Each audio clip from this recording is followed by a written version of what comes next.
자, 하나님의 말씀 우리 같이 바로 보겠습니다. 시편입니다. 136편 23절에서 26절. 시편 136편 23절에서 26절. 우리 한 목소리를 같이 읽겠습니다. 시작.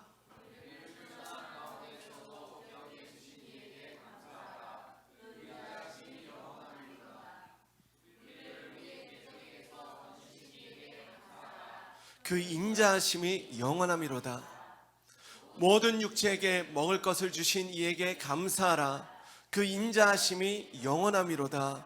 하늘의 하나님께 감사하라. 그 인자하심이 영원함이로다. 아멘. 아멘.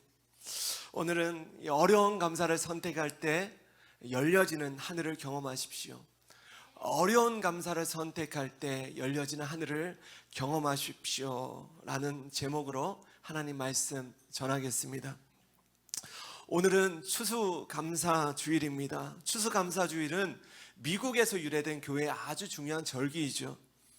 추수감사주일의 유래는 신앙의 자유를 찾아 미국으로 떠났던 영국 청교도들로부터 시작이 되었습니다. 16세기 초 종교박해를 견디다 못한 영국 청교도들은 총 102명이 메이플라워라는 배를 타고 63일의 항해 끝에 미국 동부 매사추세츠라는 곳에 도착을 하게 됩니다. 그날이 1620년 11월 16일이에요. 오늘보다 하루 전이죠. 아무튼 그곳에서 그들은 겨울을 보내게 되는데 102명 중에 무려 절반이 50명이 추위와 굶주림을 견디다 못해 죽게 됩니다. 그리고 봄이 찾아오자 그들은 땅을 개간하고 또 씨를 뿌리고 가을이 되자 드디어 첫 열매를 얻게 돼요. 그때 그들이 하나님 앞에 눈물로 추수감사 예배를 드리며 읽었던 말씀이 바로 시편 126편 6절 말씀입니다. 우리 같이 한번 읽으실까요? 시작.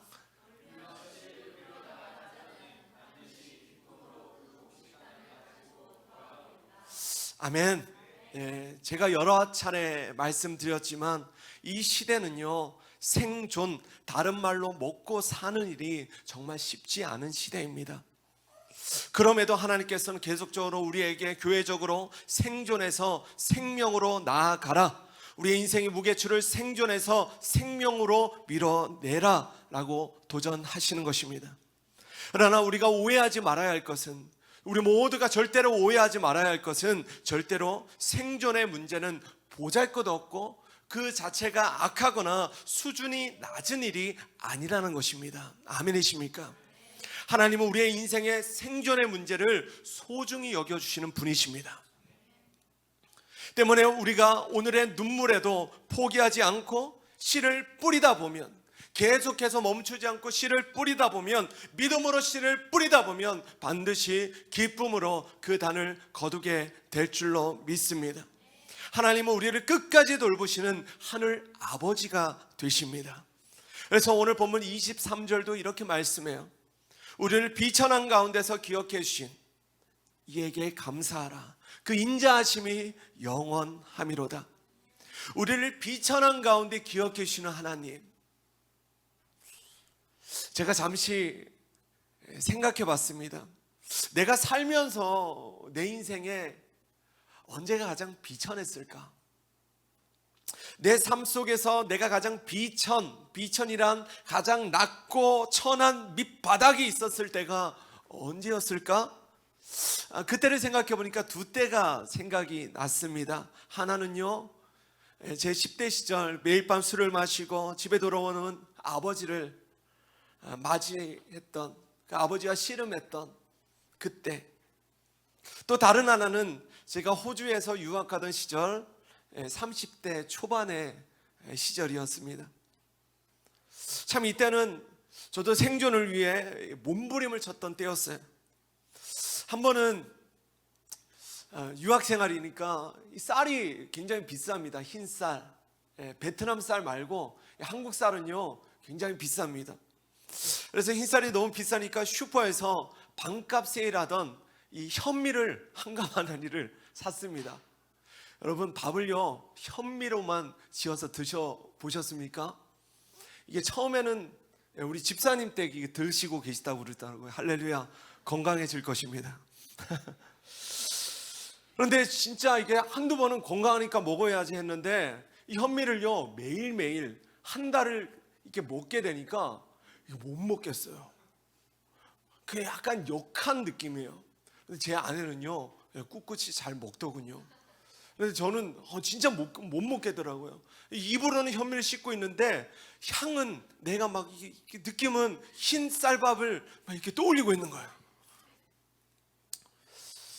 그때는 왜 이렇게 감사가 안 됐는지. 그런데 돌아보니까 주님이 저를 생각해 주신 거예요. 유학 시절에 그냥 아무거나 먹고 막 인스턴트 먹고 그러던 제 건강을 주님께서 챙겨 주셨던 것이죠. 할렐루야. 제가 요즘 우리 유한이를 보면서 호주 유학생활 시절이 많이 생각이 납니다. 계속 스쳐 지나가요. 아마 제 아내도 그럴 겁니다.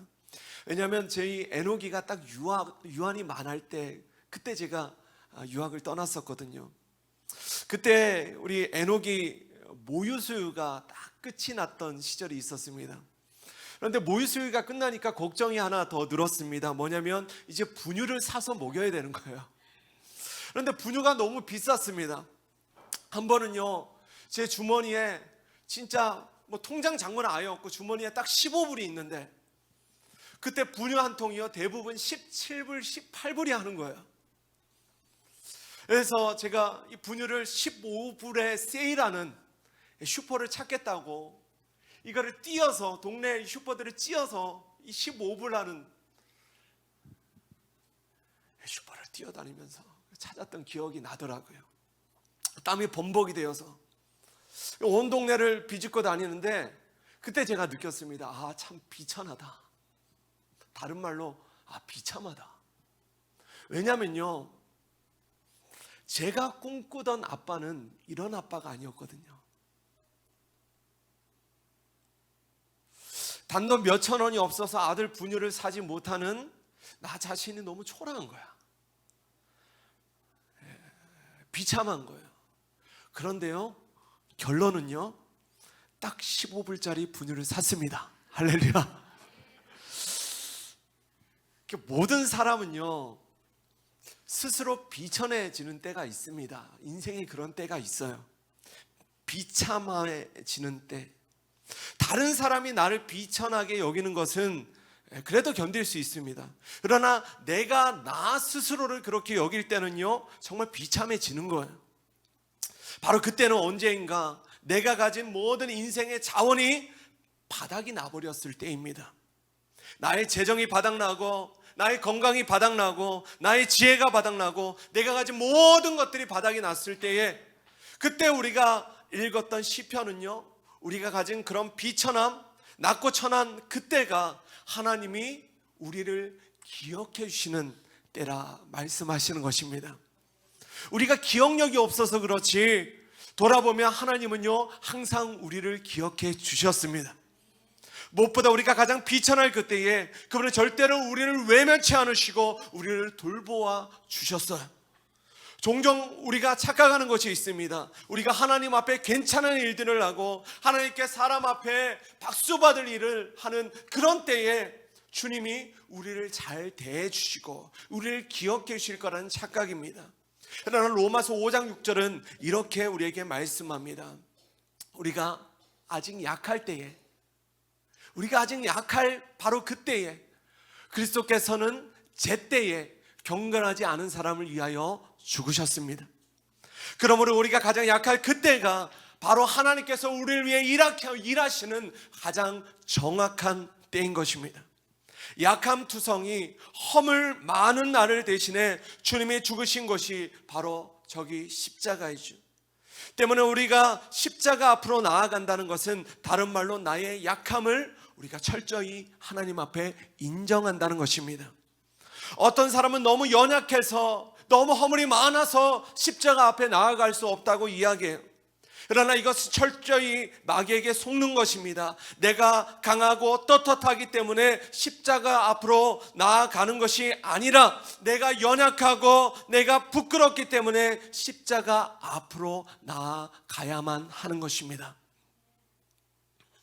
내 약함을 인정할 때에만 우리는 십자가 앞에 나아가서 하나님이 우리에게 베푸시는 가장 큰 은혜를 경험하게 되는 거예요.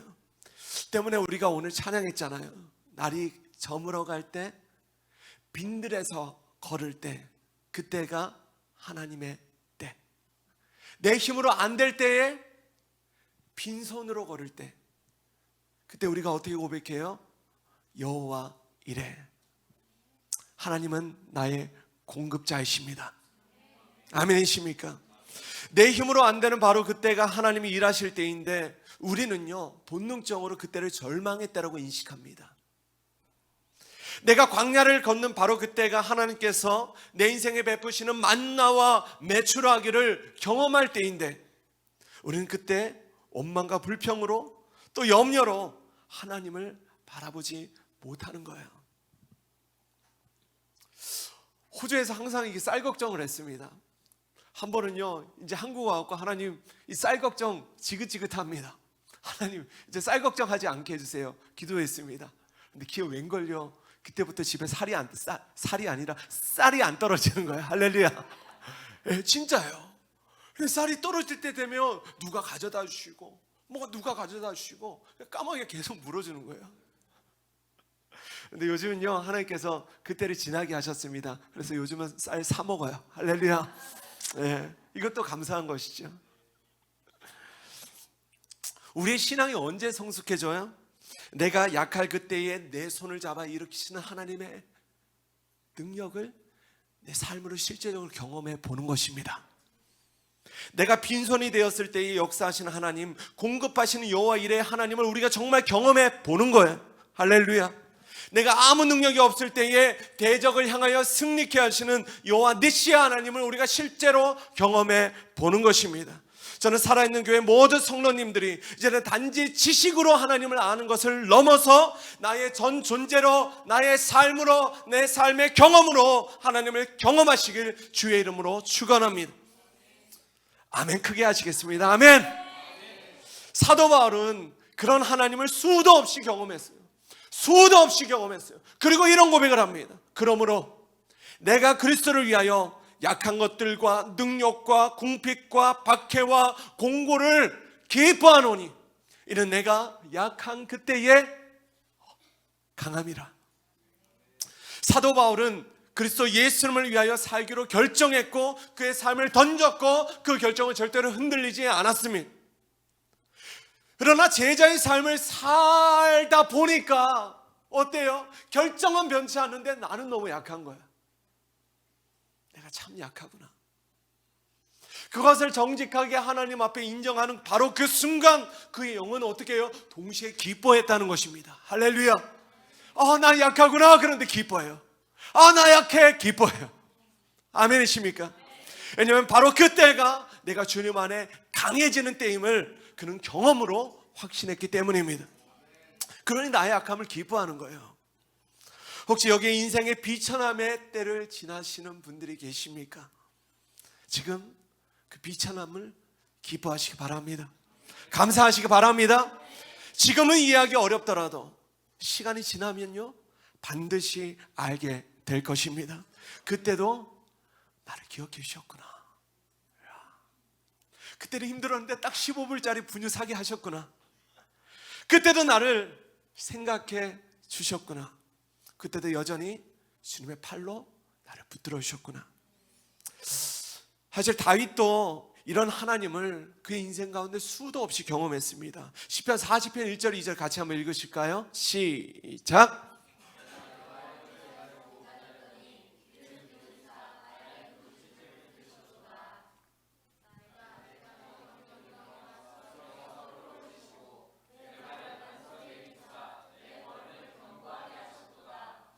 아멘. 제가 자주 저희 아이들과 자녀들과 교회에서 집까지 갈 때 퇴근할 때 걸어서 가곤 합니다. 제 아내가 일을 하거나 그럴 때는 자녀 손을 잡고 집까지 한 30분 걸리는데 걸어서 가요. 한 번은 저희 지아가 그러더라고요. 아빠, 저는 아빠와 손을 잡고 집에 걸어갈 때가 제일 행복해요. 그런데요, 정말 그 순간이 정말 행복합니다. 집까지 걸어가는 그 길 중에 이제 그 포장도로를 지나고 한 공터가 나와요. 그러면 한 1km 정도 이 비포장 이 도로를 이렇게 지나가야 되는데, 운동장을 지나가야 되는데, 비가 오면 곳곳이 웅덩이로 변합니다. 그리고 진흙탕으로 막 변해요.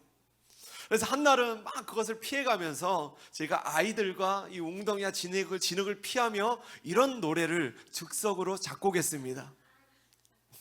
못 듣겠지? 이렇게 시작해요. 웅덩이를 조심하자, 진흙을 조심하자, 웅덩이를 조심하자, 진흙을 조심하자. 자, 이걸 한 10번 부르면 지납니다. 참, 이렇게 아이들과 이 노래를 부르고 있으면 그렇게 행복할 수가 없어요. 그런데요, 우리가 아무리 우리의 인생의 웅덩이를 조심해도 살다 보면 기가 막힐 웅덩이에 빠질 때가 있습니다. 내가 실수해서 빠지기도 하고, 또 누군가 은밀히 파놓은 모함해놓은 그 웅덩이에, 누군가 파놓은 웅덩이에 빠지기도 하고, 또 그냥 빠지기도 합니다. 정말 예상치 못할 기가 막힐 웅덩이에 빠지는 그런 인생의 순간들이 있어요. 사실 다윗의 삶도 그랬습니다. 정말 굴곡이 많은 그의 인생이었죠. 나라를 구한 영웅이 되었더니 왕의 원수가 되어서 도망자로 살게 됩니다. 간음과 간통죄로 하나님께서 그 아들의 생명을 걷어가셨습니다. 또 다른 아들 압살롬은 자신을 배신하고 쿠데타를 일으키고 아버지를 죽이려고 하는 거예요. 그러나 그때마다 다윗은 기가 막힐 웅덩이와 수렁에서 자신을 끌어올리시고 그 발을 반석 위에 두시는 하나님을 삶으로 경험했던 것입니다. 그런데 다윗이 그런 인생의 어려움의 순간마다 다윗이 실천했던 두 가지가 있었습니다. 그는 그때마다 하나님 앞에 기도했고, 그는 그때마다 하나님 앞에 감사했습니다. 다윗은 기도했고, 다윗은 감사했다는 거예요. 시편 40편 1절에 다윗이 고백합니다. 내가 여호와를 기다리고 기다렸더니 귀를 기울이사 나의 부르짖음을 들으셨도다. 하나님은 절대로 그냥 우리를 수렁에서 끌어올려 주시지 않습니다. 우리 입을 꾹 다물고 있는데 우리를 건져주시지 않아요. 먼저는 우리가 하나님의 도우심을 기다리고 기대하고 부르짖어 기도할 때에 주님은 건져주시는 것입니다. 여기 우리 태용 형제가 물에 빠졌다고 칩시다. 깊은 물에 빠졌어요. 다 죽어가요. 물이 코와 입으로 꼴딱꼴딱 넘어갑니다. 그때 우리 태호 형제는 두 가지를 선택할 수 있어요. 1번, 누군가 우리 목사님이 나를 구해준다는 믿음이 있으니 그냥 묵묵히 기다린다. 2번, 곧 죽을 것 같으니 누군가 들을 때까지 살려주세요라고 소리 지른다. 정답은요?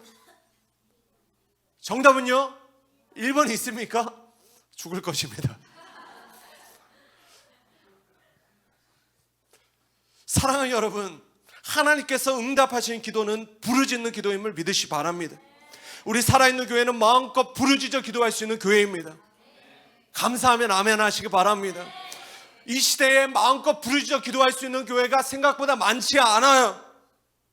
저는 우리 교회의 부르짖음이 더 커지고 간절해지길 소원합니다. 아침에도 부르짖고 저녁에도 부르짖고 모든 예배 때마다 주님을 찾는 소리가 가득한 교회, 만민이 기도하는 집이 우리 교회가 되어야 하는 것입니다. 이것이 우리 교회의 정체성이에요. 제가 아는 한 분이 집 근처에 새벽 기도를 갔습니다. 이분은 부르짖어 기도하는 분이었어요. 그래서 거기서도 힘껏 부르짖어 기도했습니다. 새벽에 주여 살려주세요. 그런데 그때 그 교회 담임 목사님이 등을 탁탁 치시며 이런 말씀을 하셨답니다.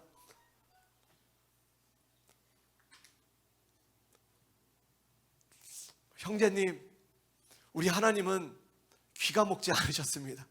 마음으로 기도해도, 작게 기도해도 다 들으십니다. 이게 틀린 말은 아닙니다. 잘 들으세요. 우리 하나님은 우리가 작게 기도해도 들으십니다. 아멘이십니까? 마음으로 기도해도, 생각으로 기도해도 들으세요.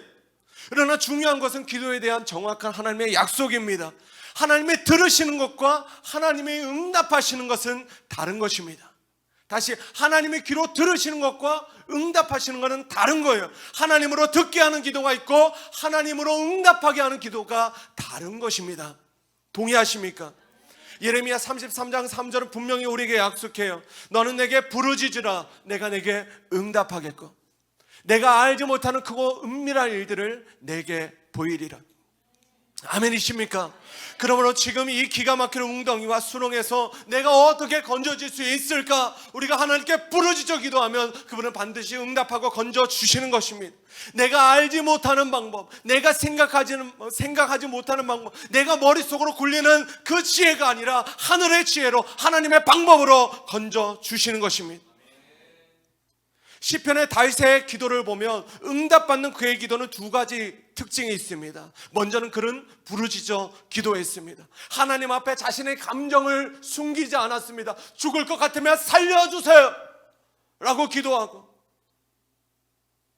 우리 다윗의 기도 아시잖아요. 원수들의 뼈를 꺾으시고 살을 찢으시고, 이 과격한 표현을 서슴지 않았습니다. 솔직하게 기도했어요. 솔직한 기도, 사실 이런 기도는요 우리 모두 다 할 수 있습니다. 그 원수의, 그 인간의 뼈를 꺾으시고 살을 찢으시고, 우리의 기도는 어떻게 해요? 예수님의 이름으로 기도합니다. 아멘. 그래서 끝나는 거예요.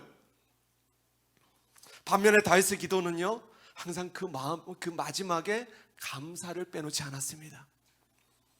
도무지 감사가 안 되는 그런 어려운 상황 속에서도 그는 항상 감사를 선택했습니다. 여러분, 하나님께서 오늘 우리에게 도전하시는 두 가지가 있는데 한번 따라합시다. 어려운 감사를 선택하라. 두 번째입니다. 어려운 감사를 선택하면, 다시요, 어려운 감사를 선택하면 하늘이 열려진다. 첫째로 우리는 어려운 감사를 우리 삶 가운데 날마다 선택할 수 있어야 합니다. 쉬운 감사가 있고 어려운 감사가 있습니다. 쉬운 감사란 감사하기 쉬운 상황 속에 감사하는 거야. 내게 필요하던 그 돈을 하나님께서 주셨습니다.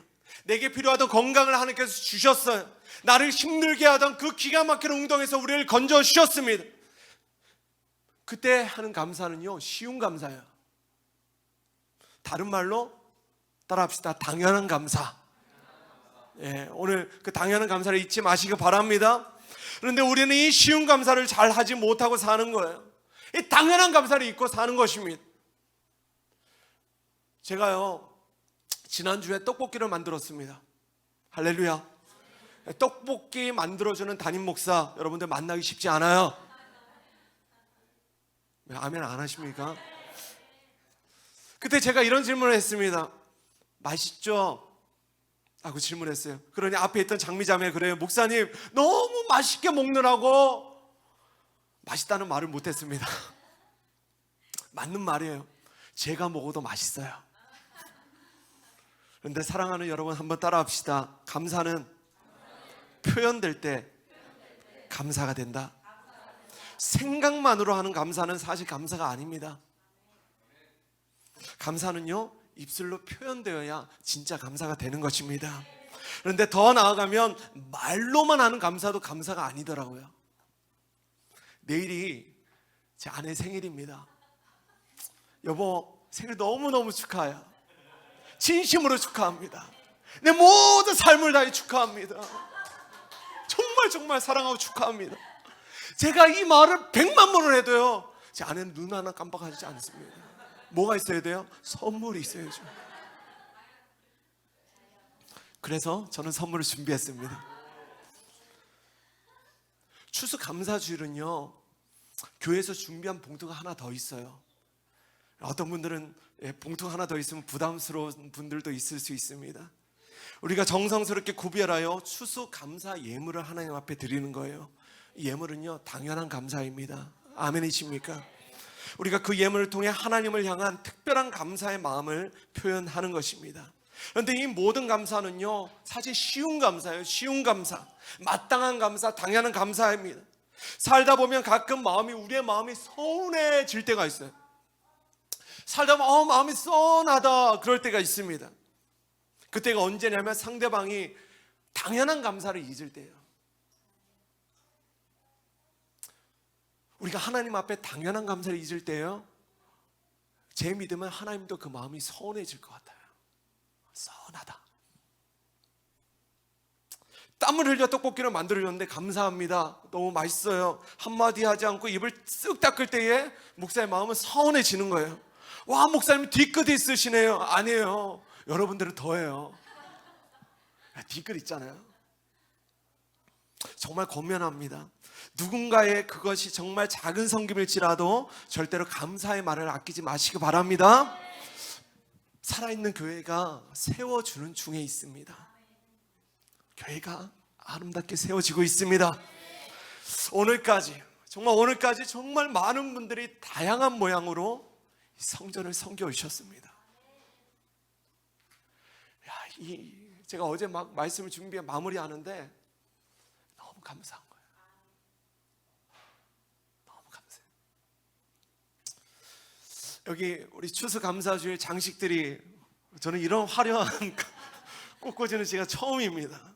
우리 권사님이 숨겨진 이 은사자예요. 이 꽃꽂이만 24년을 하셨답니다. 근데 더 놀라운 건 24년을 자기 재정으로 섬겨 오셨다는 거예요. 제가 참, 우리 권사님 저희 복을 주시옵소서. 제가 기도했습니다. 우리 앞에 아름다운 우리 성찬 추수감사주일, 우리 장식들, 이 모든 것들, 교회 인테리어들 다 누군가의 섬김으로 갖춰진 것이죠. 그리고 채워진 것들입니다. 사실 아직도 교회는 필요한 것들이 많이 있습니다. 사실 이 성전은요 절대로 목사의 집이 아닙니다. 사실 저희가 집에 있는 시간보다 이 교회에 있는 시간이 더 많습니다. 그럼에도 불구하고 이 집은요, 이 교회는 목사의 집이 아니라 우리 하나님의 집입니다. 하나님께 기도하는 하나님의 집인 것이에요. 이 모든 인테리어와 음향 장비들 목사 소유가 아닙니다. 하나님의 소유입니다. 그럼에도 불구하고, 잘 들어보십시오, 하나님의 소유임에도 불구하고 저는 누군가 하나하나 이 성전을 섬길 때마다 목사는요 당연하게 받지 않습니다. 당연하게 여기지 않아요. 마음을 다해 감사를 표현합니다. 집사님 감사합니다, 권사님 감사합니다, 성도님 감사합니다. 목사님, 다 하나님께 드리는 것인데 왜 목사님이 감사합니까? 그런데요, 이 감사를 목사가 표현하는 것이 바로 그 감사가 우리의 헌신을 받으시는 하나님의 마음이기 때문이에요.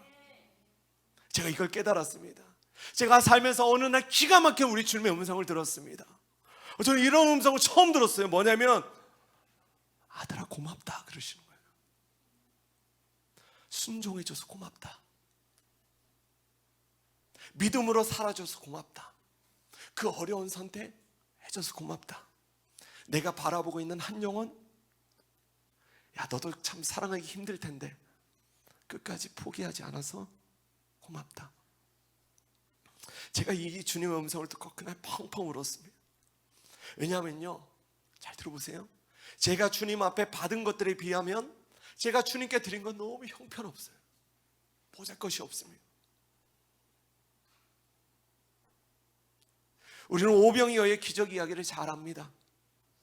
그 기적의 시작은 한 어린아이가 주님께 드린 작은 떡과 물고기였죠. 그런데 눈으로 보이는 것은 아주 작은 것이었지만 주님은 아시는 거예요. 왜냐하면 그것은 그 어린아이가 가진 전부였어요. 때문에 주님은 그것을 당연하게 받지 않으십니다. 뭐 그런 걸 주냐? 아니에요. 만물의 주인 되신 주인께서 종에게 너무 고맙다 라고 말씀하시는 것입니다. 그 마음을 표현하시고 주님이 받으시는 거예요. 바로 이것이 우리 주님의 마음, 하늘 아버지의 마음입니다. 오늘 그 주의 마음을 느끼시고 또 받으시기 바랍니다. 무엇보다 쉬운 감사, 당연한 감사는 감사를 우리가 놓치지 않고 주님의 마음을 기쁘시게 하는 성도님들 다 되시길 축복합니다. 그런데 문제는요, 잘 들으십시오. 문제는 뭐냐면 어려운 감사입니다. 어려운 감사. 다른 말로 감사할 수 없는 상황 속에서 감사하는 것입니다. 그런데 데살로니가전서 5장 18절은 우리에게 이렇게 말씀합니다. 자, 우리 같이 한번 읽으실까요? 시작.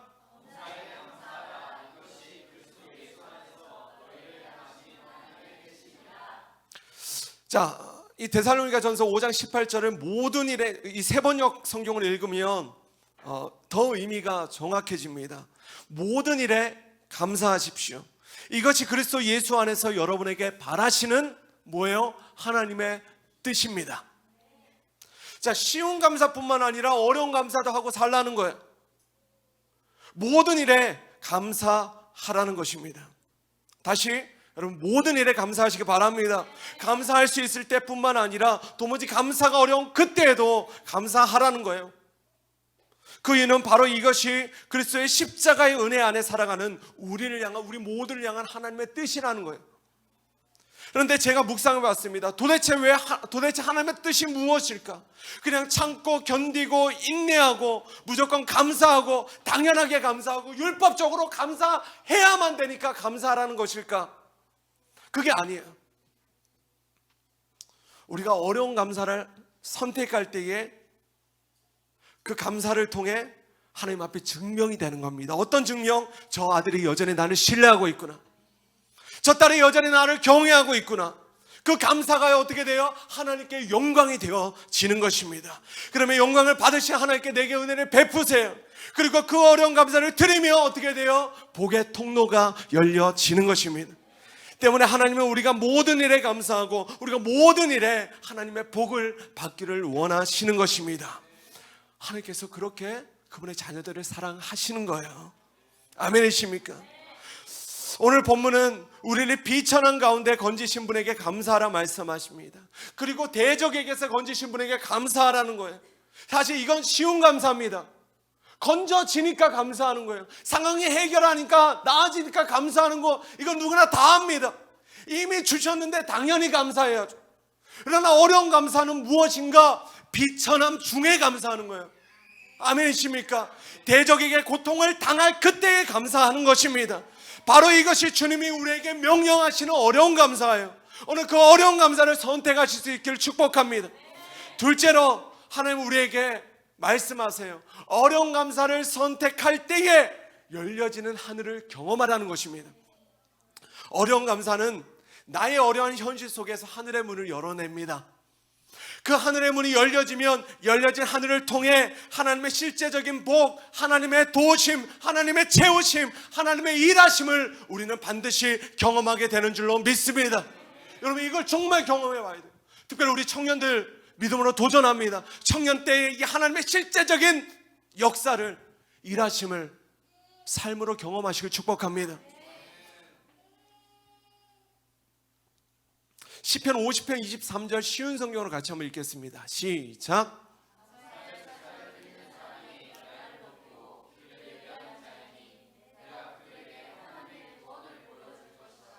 아멘이십니까? 우리가 감사하면 하나님의 구원을 우리에게 보여주신다는 거예요. 시편 50편 아삽의 시를 읽어보면 주님이 명하시는 감사의 제사는 쉬운 감사를 말하지 않습니다.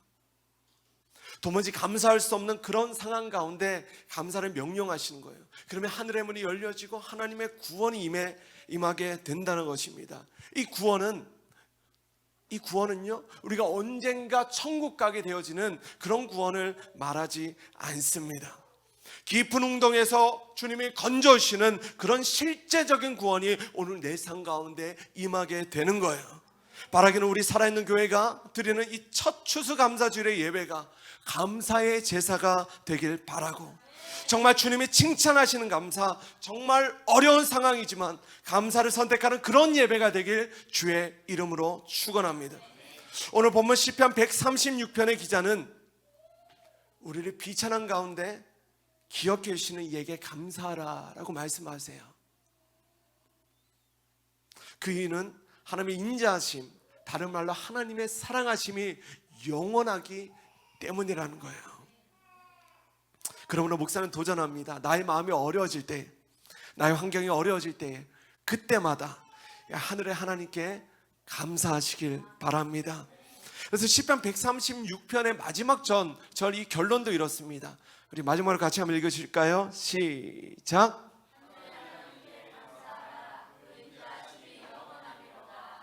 아멘. 오늘 그 하늘의 하나님을 바라보시길 바랍니다. 네.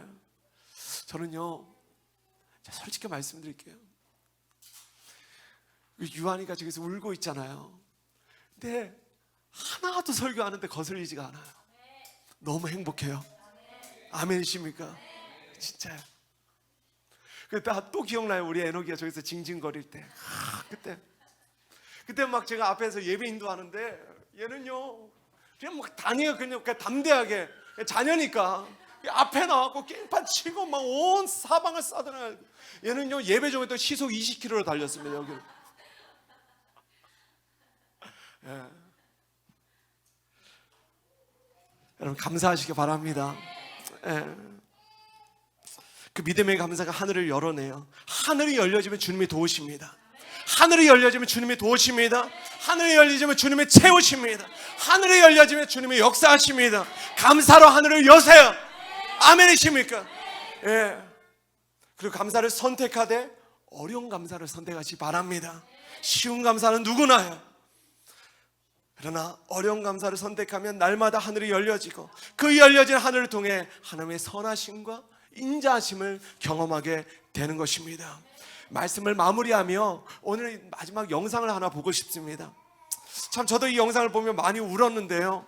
영화 교회 오빠의 주인공인 고 이간희 집사님이 암으로 투병하던 때에 믿음의 고백들을 모아놓은 영상입니다. 오늘 설교처럼 정말 어려운 감사가 무엇인지를 가장 잘 보여주는 영상이 아닐까 생각해요. 우리 같이 한번 보시겠습니다.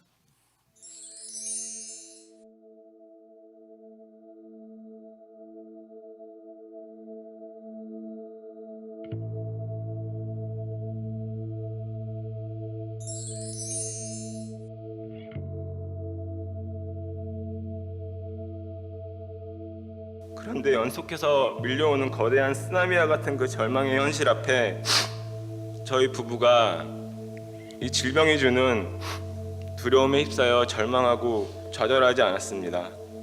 당시 제가 썼던 말씀 묵상 일기를 보니 이런 고백이 적혀 있었습니다.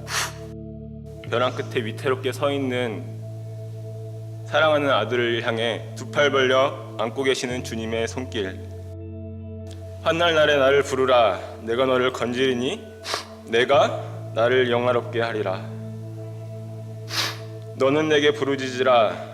내가 내게 응답하겠고 내가 알지 못하는 크고 은밀한 일을 너에게 보이리라. 하나님은 이런 분이심을 믿습니다.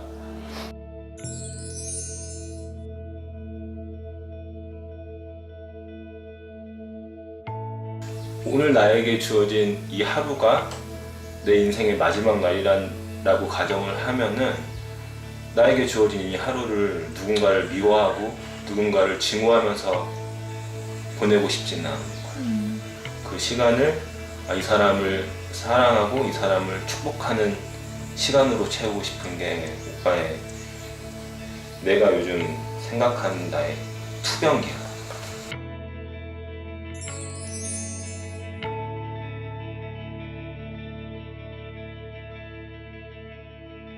오빠 요즘 기도 제목이 내 안에 나는 죽고 오직 예수님만 사는 삶.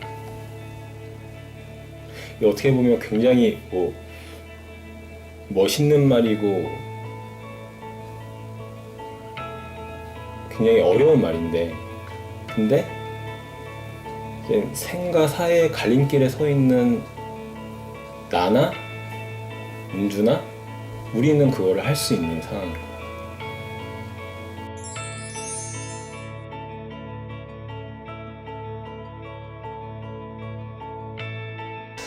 있어주는 거, 소연이 옆에 살아 있어주는 거. 이렇게 문득문득 이제 그런 상상을 하는데 소연이의 그 인생의 걸음걸음마다 엄마 아빠가 옆에서 같이 이렇게 동행해주는 그 삶의 모습이 이게 상상만 해도 되게 즐거운데 그게 상상이 아니고 진짜 삶으로 이루어지면 더 즐겁겠지, 더 즐겁고 행복하겠지.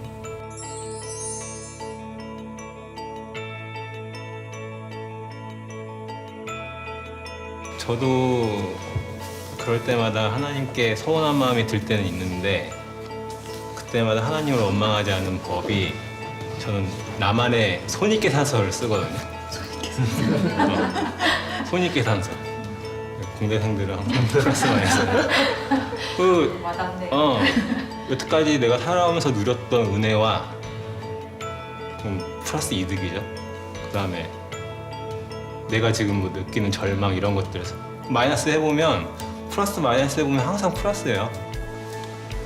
그러니까 이제 지금 우리가 막 힘들어하고 원망하는 이유는 지금 내가 당한 이 고통의 현실에만 집착을 하고 있지만 내 삶을 전체를 봤을 때 내가 받은 은혜들이랑 이런 걸 다 계산해 보면 감히 하나님께 원망을 할 수가 없다라는 게 이제 제 결론입니다.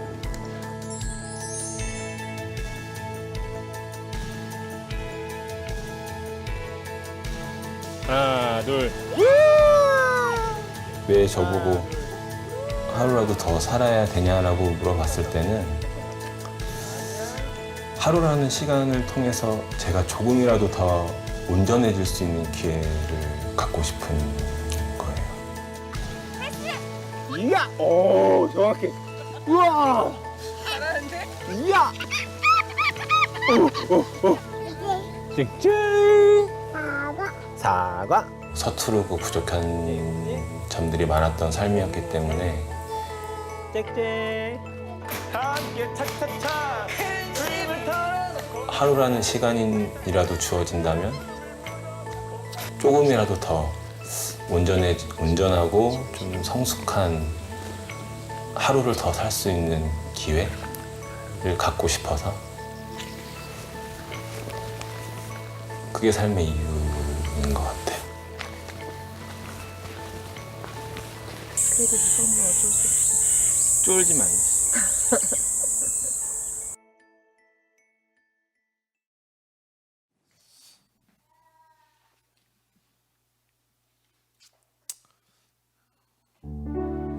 어려운 감사를 누가 할 수 있을까요?